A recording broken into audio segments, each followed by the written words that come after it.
Hey, what's going on, everybody? This is Tyrone back with Tech Life. And recently, we've been talking more about T-Mobile's 5G Advanced. We saw that at the Investors Day. We saw it at a recent presentation.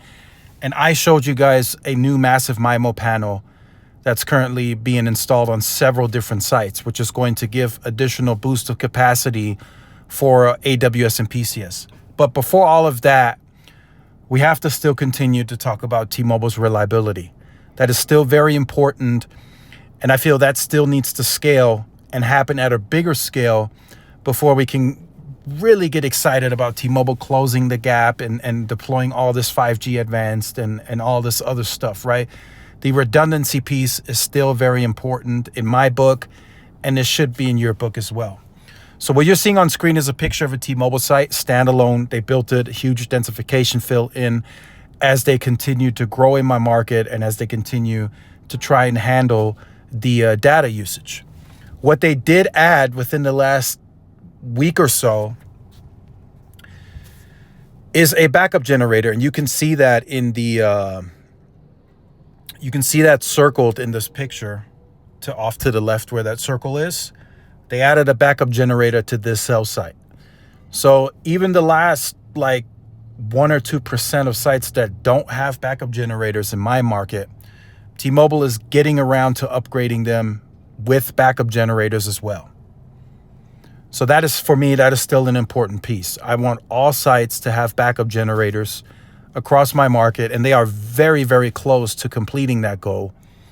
And then, I'm already excited about 5G Advanced. 98% of sites have backup generators in my market. So that's just about all sites. So of course, but I want you guys, to have that as well. And I want that to be a priority on a nationwide scale.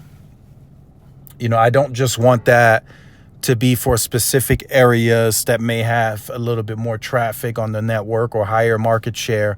No, I want that to be a standard that T-Mobile sets across all sites. And I know some sites are not feasible and it just may not work and they can't add a backup generators. I understand that as well. Verizon even, I think across their entire network, they have about 10% of sites on the total grid that don't have any backup generators, about 10%. So 90% of their entire grid has backup generators. And I think T-Mobile should strive to get to a similar number because they want to be on par.